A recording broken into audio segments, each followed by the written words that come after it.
ulama membahagikan, bila kita sebut tentang zikir ni tuan-tuan, kita ni kena banyak zikir terhadap Allah Ta'ala, zikir kepada Rasulullah sallallahu alaihi wasallam, dan zikir pada diri kita sendiri.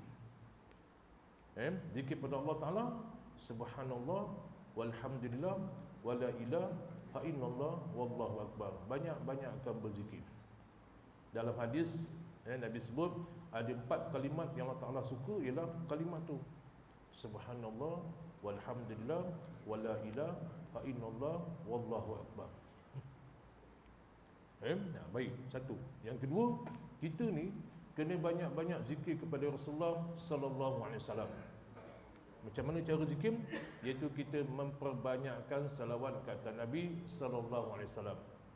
Allahumma salli ala Muhammad wa ala ali Muhammad. Allahumma salli ala Muhammad wa ala ali Muhammad. Kalau boleh tuan-tuan, kita selawat beribu-ribu kali lagi bagus. Tak semesti lepas solat kita wirid kita selawat, tak. Sebelum solat, lepas solat, tengah malam pun kita banyak-banyakkan salawat. Baik, yang ketiga, kita ni kena banyak-banyakkan zikir untuk diri kita sendiri. Zikir macam mana? Kita sebut astaghfirullahalazim, astaghfirullahalazim, astaghfirullahalazim. Ya Allah Tuhanku, ampunkanlah dosaku, sesungguhnya Engkau Maha Besar. Jadi dekat sini tuan-tuan, bila sebut tentang kalimat astaghfirullahalazim, astaghfirullahalazim, saya mengajar satu tempat dekat Duran Tunggal. Kat situ saya mengajar sebulan sekali. Ada satu hamba Allah ni tuan-tuan, memang saya akan datang ke masjid atau surau. Bila saya di kuliah, saya dijemput menyampaikan kuliah, biasanya saya akan datang awal. Contoh dekat Gadik, masjid Gadik ni, pukul 6 saya dah sampai. Kalau dekat surau Gadik tu, kalau jemputan kuliah subuh, kalau masuk waktu 5.45, pukul 5 suku saya akan sampai. Sebab apa? Dekat situ saya dah bangun tidur pukul 2. Lepas saya bangun tidur, saya tak tidur lagi tuan-tuan. Pasal apa? Pasal dalam hati dan niat kita nak beramal. Bila kita ni tuan-tuan dah masuk umur 40 tahun ke atas, solat sunat taubat dalam hidup kita jangan tinggal.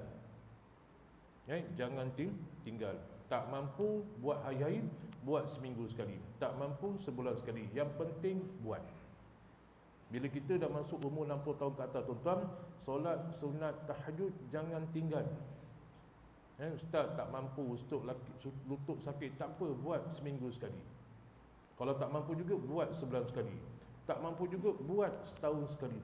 Kena buat tuan-tuan. Sebab kita tak tahu bila kita ni akan pergi. Dan kita ni tuan-tuan, sekarang ni berada dekat mana? Dekat akhir zaman. Saya daripada rumah saya nak pergi ekor, pokok tombang habis. Pokok tombang timpa divider habis daripada itu rosak. Sampai ke Tunggal ada lagi pokok tombang. Sampai dekat Menggung ada lagi tombang. Menunjukkan apa? Menunjukkan Nabi dah sebut salah satu tanda-tanda kiamat besar, banyaknya berlaku bencana alam macam ni. Jadi solusi kita pun tuan-tuan, kita ni kena banyak-banyak berzikir untuk diri kita, untuk Rasulullah, untuk Allah Ta'ala. Untuk diri kita, astaghfirullahalazim, astaghfirullahalazim, astaghfirullahalazim. Jadi hamba Allah ni tuan-tuan, waktu saya mengajar dekat Duran Tunggal, kalau saya bercakap dengan dia, dia diam. Dia akan cakap apa yang saya tanya. Kadang dia borak dengan saya. Bila saya diam, saya akan dengar dia sebut astaghfirullahalazim, Allahumma salli ala sayyidina Muhammad, subhanallah walhamdulillah wala ilaha illallah wallahu akbar. Saya dengar dia sebut, memang tak kuat tuan-tuan, tapi saya dengar. Lepas tu bila saya tanya balik, ajak dia borak, dia akan borak. Bila saya diam, dia akan sebut balik astaghfirullahalazim, astaghfirullahalazim, astaghfirullahalazim. Jadi perangai dia tuan-tuan, saya teringat satu kisah berlaku pada Imam Ahmad bin Hanbal. Imam Ahmad bin Hanbal ni tuan-tuan, salah seorang daripada pengasas mazhab Hanbali. Dan dia ni tuan-tuan merupakan salah seorang daripada anak murid Imam Syafi'i rahimahullahu ta'ala. Satu ketika tuan-tuan, Imam Ahmad ni usia dia dah lanjut masa tu 70 lebih. Dia duduk dekat Iraq. Duduk dekat mana? Dekat Baghdad. Kemudian hati dia tuan-tuan sentiasa terpanggil-panggil, macam ada orang panggil dia untuk pergi mana? Pergi ke Basrah. Sedangkan dia tak ada saudara, dia tak ada keperluan apa. Dia tak ada apa-apa tujuan pun dekat sana. Tapi hati dia tuan-tuan rasa macam terpanggil untuk pergi ke Basrah. Akhirnya dia pergi tuan-tuan. Bila dia pergi ke Basrah tuan-tuan, dia singgah satu masjid, dia semayang. Semayang maghrib, semayang isyak, lepas tu dia nak rehat sekejap. Lepas rehat sekejap tuan-tuan, dia berhasrat nak tidur kat situ. Lepas tu berlaku satu kejadian tuan-tuan, pekerja masjid tu tegur dia, "Syekh, hantar buat apa kat sini?" Dia kata, "Saya ni berasa tenang duduk dekat rumah Allah, dan saya ni seorang musafir. Saya berhasrat untuk tidur dekat sini malam ni." Tak boleh.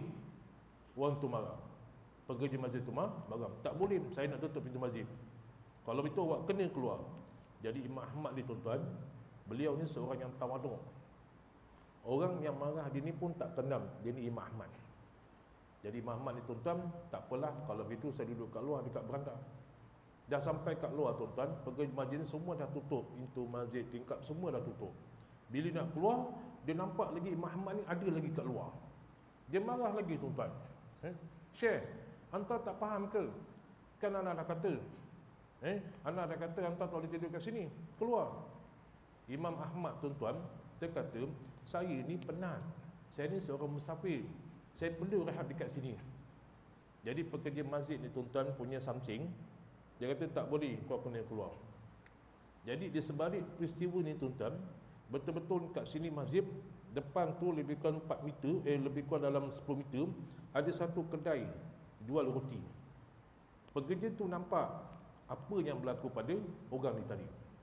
Dia kata, "Tuan Syekh, mari sini Tuan Syekh. Tuan Syekh duduk dekat rumah saya. Kebetulan rumah saya ni ada satu bilik sesuai untuk Tuan Syekh tidur kalau Tuan Syekh sudi." Kebetulan tuan-tuan, yang panggil itu, dia ni seorang pekerja pembuat roti. Jadi Imam Ahmad ni tuan-tuan pergilah kat rumah dia, duduk kat kediam, tengok orang tu tengah undi roti, tengok orang tu tengah tabur garam, tengok orang tu tengah goreng roti dan sebagainya. Yang menjadi satu kepelikan, bila Imam Ahmad berborak dengan dia, dia bercakap. Tapi bila Imam Ahmad senyap, mulut dia ni tuan-tuan tak genti-genti baca Astaghfirullahalazim, Astaghfirullahalazim, Astaghfirullahalazim. Bila bercakap, dia lawan bercakap. Bila tak bercakap, dia akan sebut Astaghfirullahalazim, Astaghfirullahalazim. Angkat mangkuk, Astaghfirullahalazim. Tabur garam, Astaghfirullahalazim. Angkat roti pun Astaghfirullahalazim. Cerita ni tuan-tuan, ada orang kata benda ni macam lemah. Dia punya sanad dia lemah. Tak ada dalam mana-mana pun unsur cerita ni. Tapi dalam manaqib tuan-tuan ada diterangkan. Jadi Imam Ahmad ni tuan-tuan, bila tengok hamba Allah ni tak putus-putus asyik baca Astaghfirullahalazim, Astaghfirullahalazim, dia tanya, "Tuan, dah berapa lama tuan buat amalan ni?" Dia kata, "Saya dah buat amalan ni lebih kurang dah 30 tahun. Dan sepanjang saya amalkan Astaghfirullahalazim, Astaghfirullahalazim, tak ada satu permintaan pun yang saya harap pada Allah Ta'ala tak makbulkan. Semua yang diminta, semua yang didoa, semua yang diharapkan pasti termakbul. Pasal apa? Pasal berkat amalkan doa Astaghfirullahalazim." Jadi Imam Ahmad dengar, baguslah begitu. Lepas tu dia kata, "Apa tuan? Ada satu lagi permintaan saya yang Allah Ta'ala belum tunaikan lagi."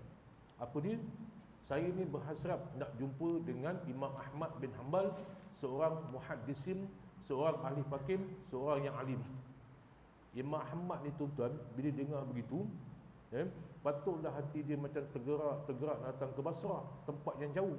Dia pun bangun takbir, Allahu Akbar, Allahu Akbar, Allahu Akbar. Dia kata, "Tuan, sayalah Imam Ahmad bin Hanbal. Hari ni Allah Ta'ala dah kabulkan permintaan tuan." Apa dia buat tuan-tuan? Tukang tebal roti ni pergi jumpa dia, salam tangan dia, cium tangan dia, peluk dia. Kenapa? Sebab dah tercapai nak jumpa seorang ulama muhaddisin, iaitu pengasas mazhab Hanbali. Sebab dekat sini tuan-tuan, apa yang saya kata, bila kita usia semakin meningkat tuan-tuan, jaga perbuatan kita, jaga perangai kita, jaga percakapan kita. Mulut kita tuan-tuan, kalau nak cakap benda yang baik.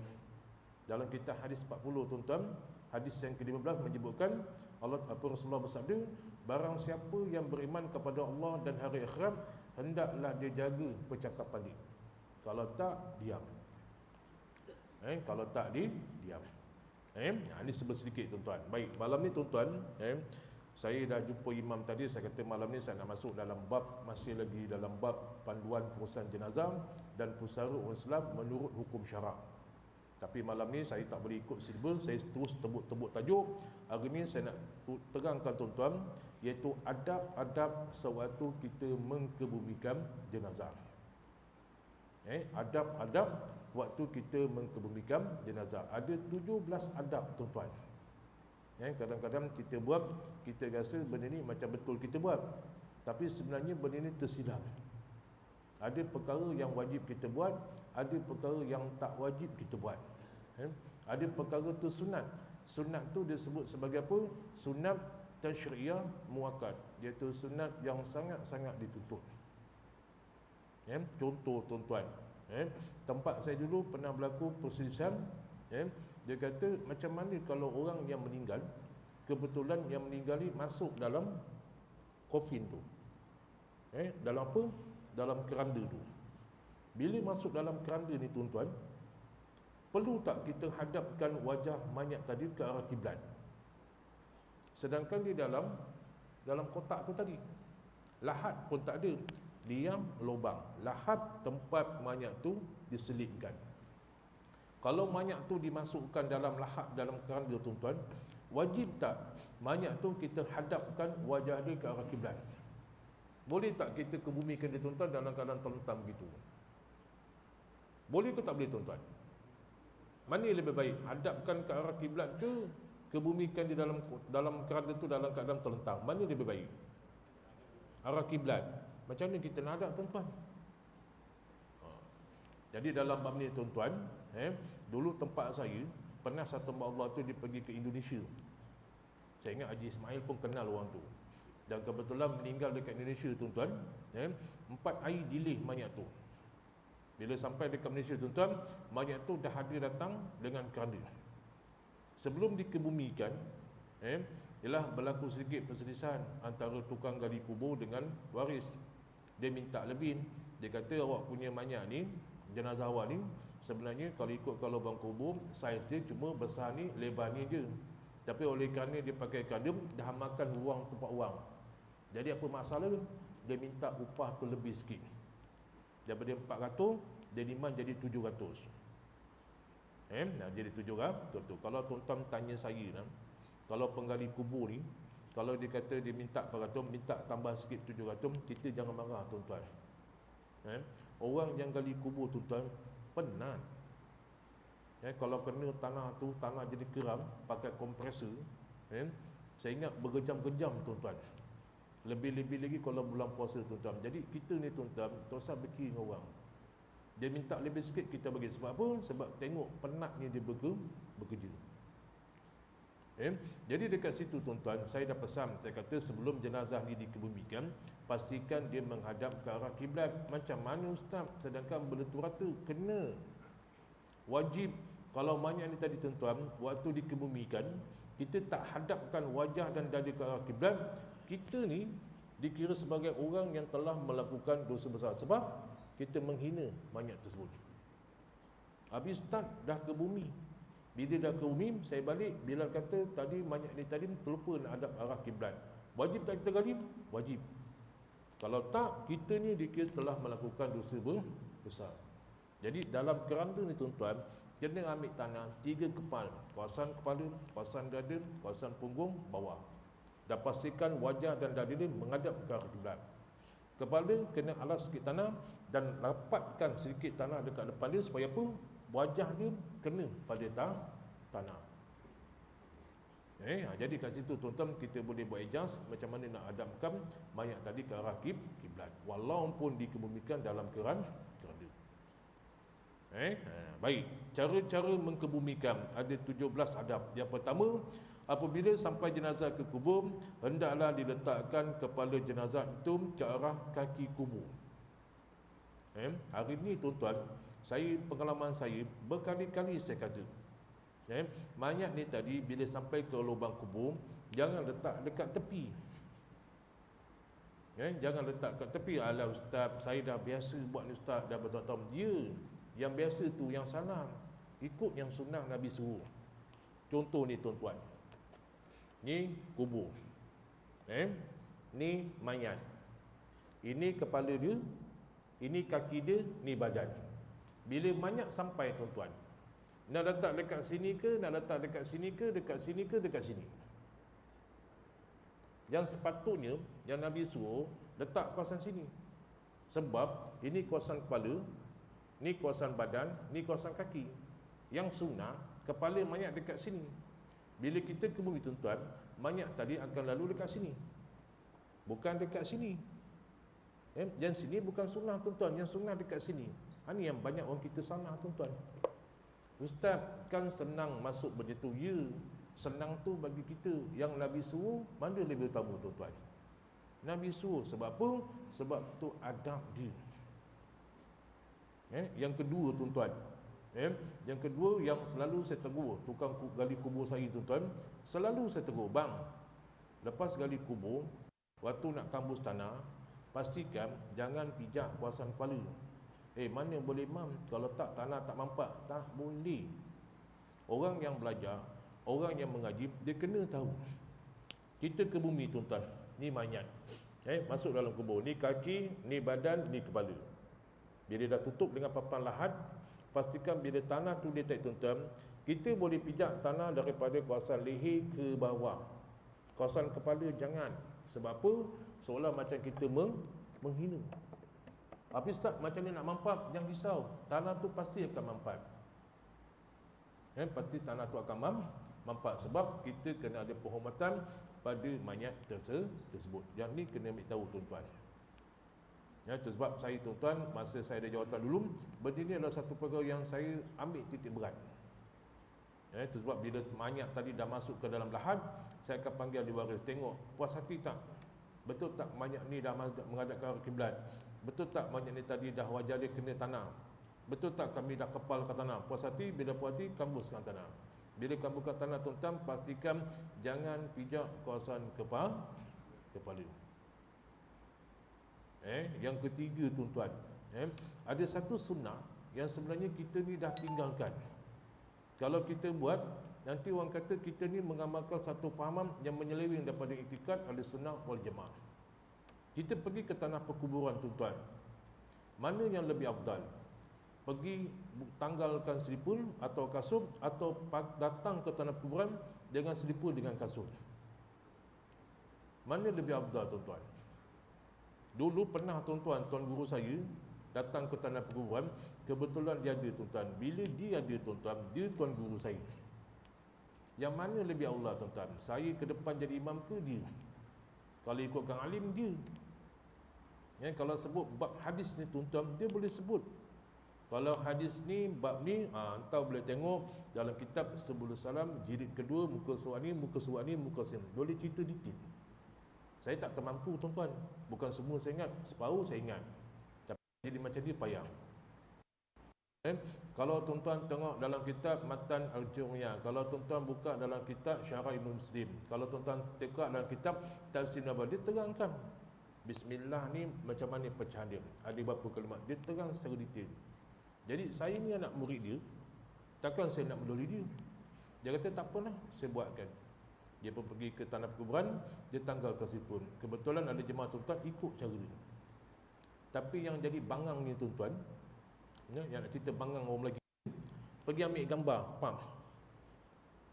Lepas tu buat sebarang, dia kata tengok, imam ni dengan ni pengamal Wahabi tegar. Kenapa? Pergi ke tanah perkuburan, menanggalkan kasut dan selipul. Padahal dia yang bingung. Orang ni dia kata Wahabi. Belajar tak habis tuan-tuan. Lepas tu pandai-pandai keluarkan hukum. Tengok, ada ke pergi ke tanah perkuburan, tak pakai kasut, tak pakai selipul. Padahal yang tu yang betul. Patutnya tuan-tuan, kita pergi ke tanah perkuburan, kena tanggalkan kasut dan selipul. Sebab kita nak pergi rumah saudara kita yang dah meninggal. Takut nanti tuan-tuan, bila kita pakai selipul, pakai kasut, kita tak perasan, terpijak najis, contoh najis kucing ke, najis ayam ke, kita pun tak ada check, tak tengok, kita pun lalu kat tanah perkuburan, lalu kawasan tercelah ni, terpalit sedikit najis dekat kawasan tanah kubur sebelah. Apa perasaan dalam kubur tuan-tuan? Marah ke tak marah? Macam kita lah, kita hidup ni tuan-tuan. Orang datang rumah kita, letak siput depan hall rumah kita. Makin lah dekat bawah tu ada lah tek kucing. Agak-agak tak mengamuk ke dalam rumah tu. Marahlah. Dah tahu pijak tek kucing, adalah tempat lain. Ini saja-saja cek penyakit. Tu begitu juga. Tapi hadis ni tuan-tuan ada syas dia. Syas macam mana? Ada pengecualian kalau ditakuti ada kemudaratan. Kalau pergi tanah perkuburan, kita tak pakai kasut, ada duri, ada batu tajam, boleh mendatangkan mudarat, maka pakailah kasut. Tapi pastikan bawah tapak tu bersih. Ini tuan-tuan, perkara-perkara yang kita kena tahu. Baik, yang kedua, diangkat jenazah itu ke dalam liang lahap atau lubang tengah perlahan-lahan, lemah lembut dan kena ada sifat berjimat cermat. Jangan angkat terlampau ganas tuan-tuan. Ada yang angkat berdebu. Kadang bila letak berdebu pun ada tuan-tuan. Kesian mayat tu tadi. Kesian. Itu sebab saya tuan-tuan, bila bab pengurusan jenazah tuan-tuan, bila bab mandi, bab apa semua tuan-tuan, saya suka tengok banyak pengajaran yang Allah Ta'ala bagi kita tahu. Ada mayat ni tuan-tuan senang diuruskan. Ada mayat tuan-tuan payah. Yang saya jadi imam saya rasmi tuan-tuan, saya rasa adalah 2-3 mayat yang saya nampak paling senang nak uruskan. Dua orang. Seorang yang meninggal tu, ya bang, saya pindah ke depan sikit.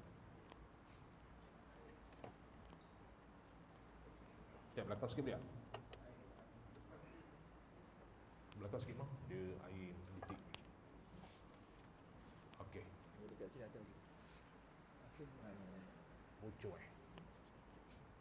ni kalau tanda bocor suruh berhenti awal ni Ji. Kejap lagi saya berhenti boleh tuan-tuan.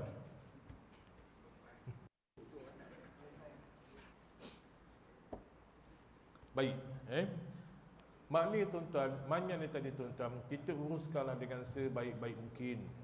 Nak mandikan dia, nak pindahkan dia, kena buat sebaik mungkin. Bila berlaku kematian, contoh mak kita meninggal tuan-tuan, ataupun ayah kita meninggal, tak payahlah baju yang dipakai tu kita usaha nak buka juga. Tak perlu.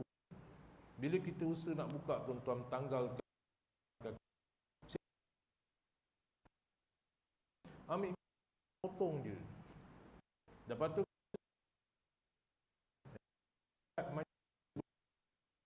belum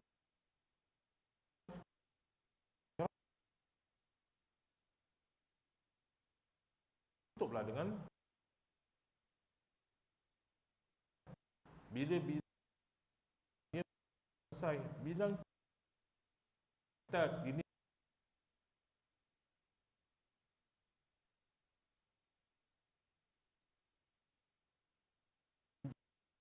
atau yang kita buat tak salah kan. Itu yang terbaik. Kenapa? Jadi dekat sini tuan-tuan, uruskan jenazah dengan selembut-lembut mungkin. Waktu dimandi buat yang lembut. Ustaz, tangan mayat ni susahlah nak tegakkan, dia mencini je. Ambil minyak, sapu dekat kawasan sendi-sendi. Kita nak tekan najis tuan-tuan dalam perut mayat, memang disuruh tuan-tuan, mayat ni tadi dirikan sikit, kita alas dengan lutut sebelah kiri kita, tangan kanan tekan. Buat sekadar mana yang ada je. Kalau tu keluar, itu je.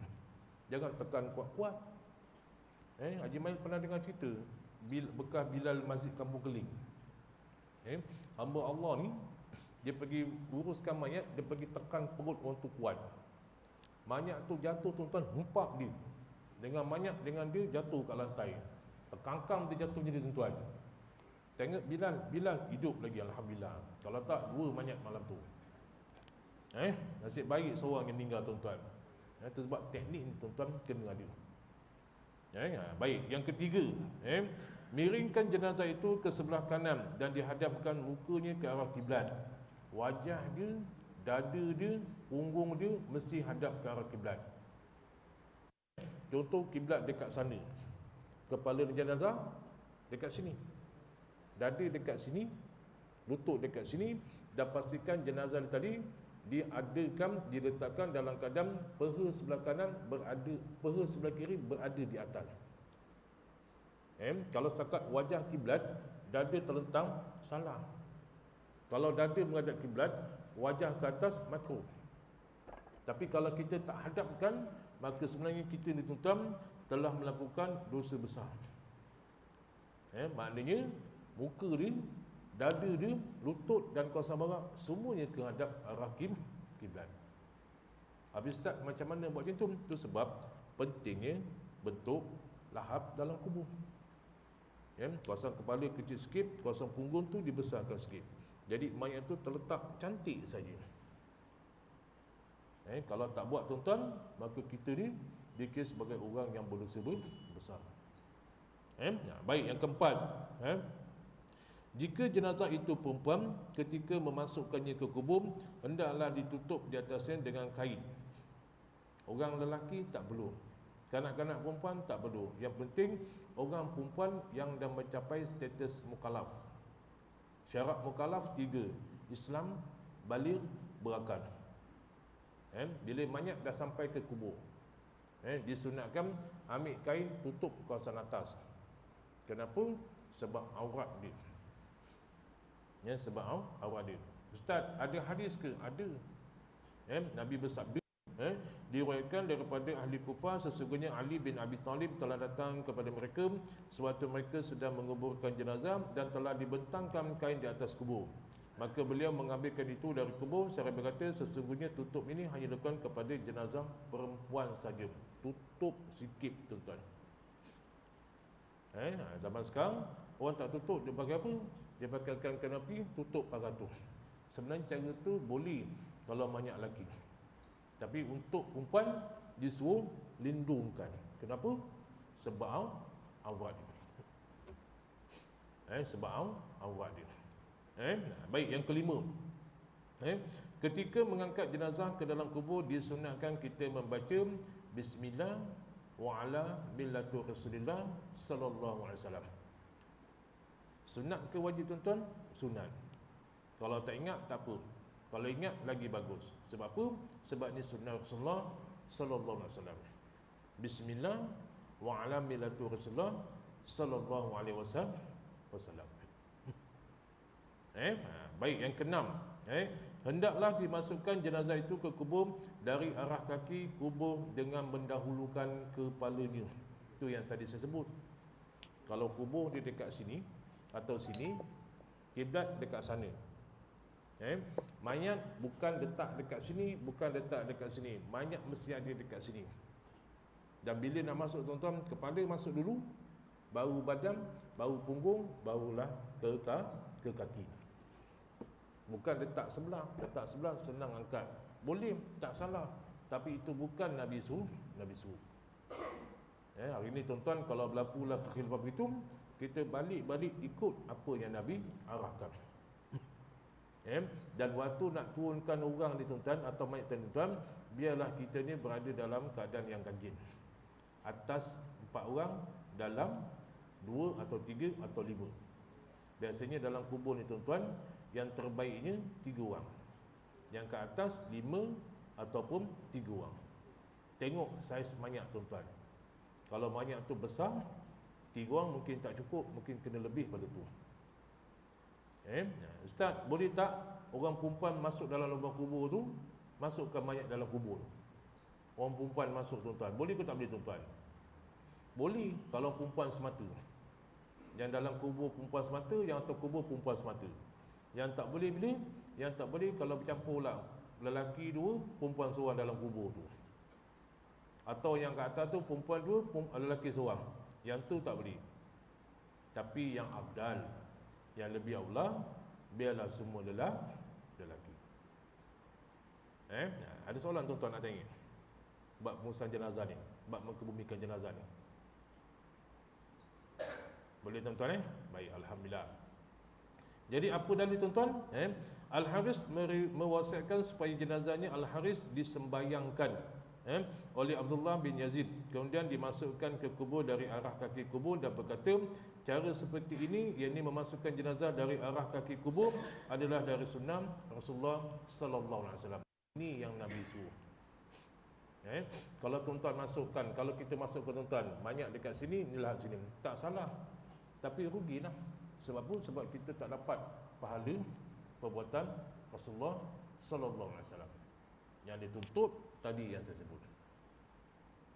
Baik, yang ketujuh, buka semua tali katam yang mengikat kain jenazah tadi dekat kawasan kepala, dekat kawasan dada, dekat kawasan punggung dan juga kaki. Dan yang ke-8, bukakan kain kafan pada muka jenazah. Supaya apa? Supaya wajah dia boleh mencecah ke tanah. Bukan dihempuk begitu tuan, cukup sentuh sikit dah memadai. Kemudian setelah ditutup lahat jenazah itu, hendaklah dimasukkan ke dalam kuburnya dengan 3 kepal tanah.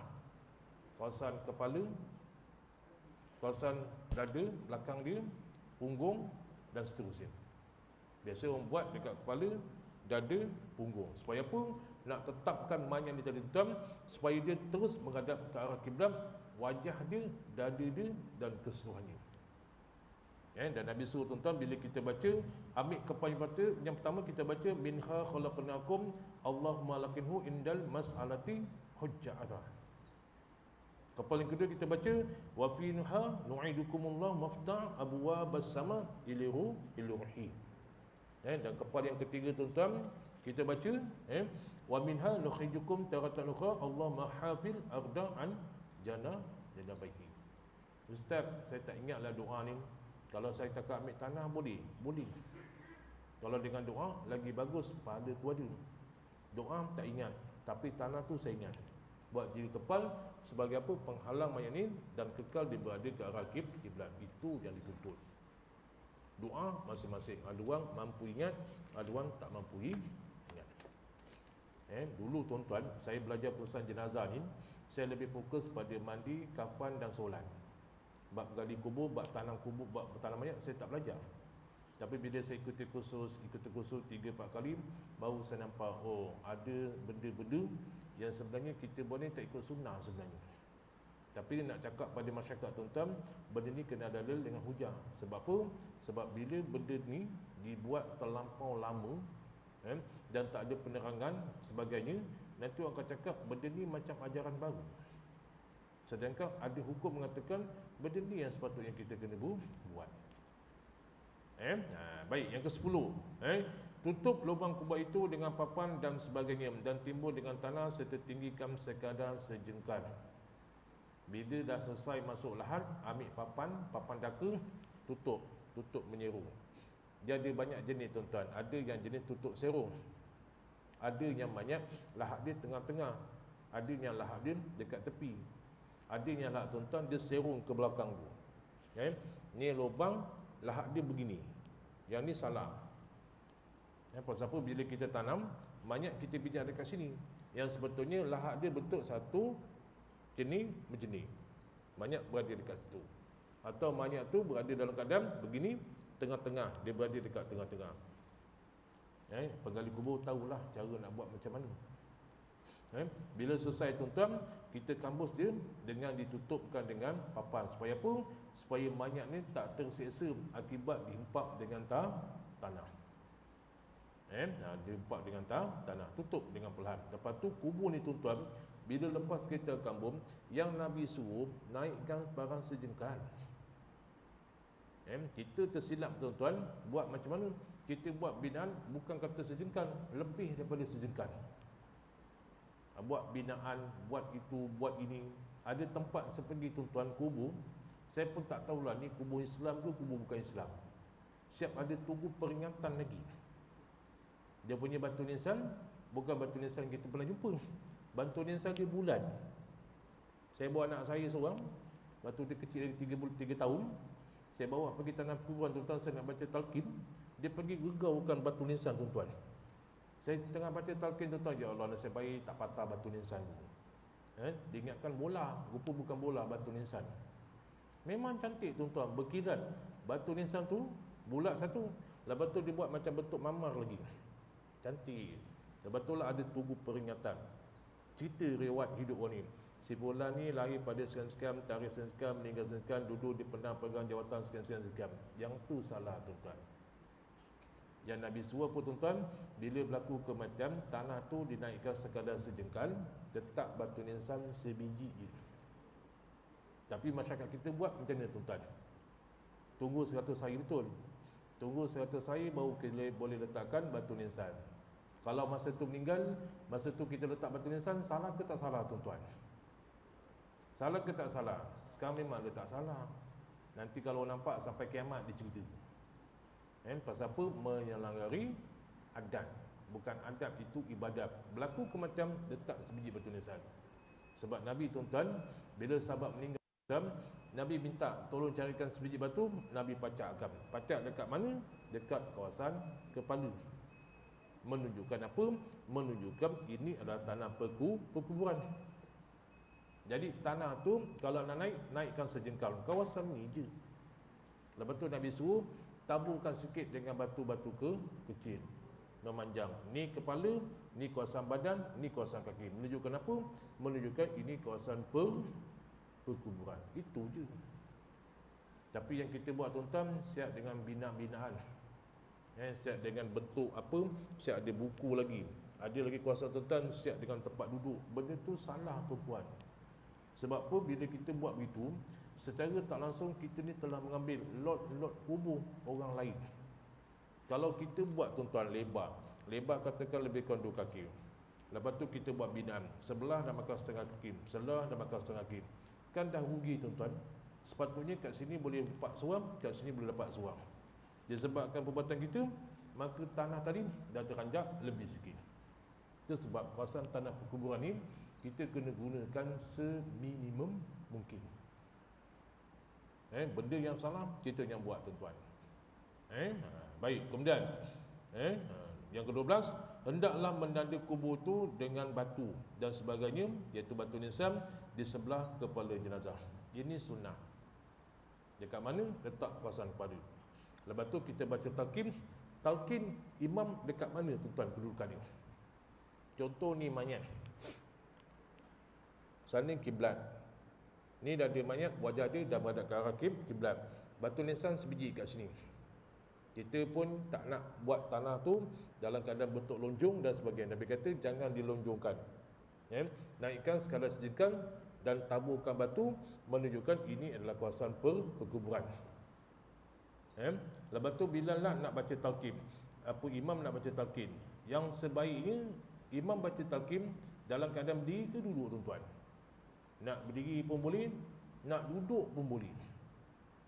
Dan konsep dia tuan-tuan, baca talqin, kalau menghadap kiblat, imam tadi berada membelakang kiblat. Berada dekat mana? Dekat kepala jenazah ni tadi.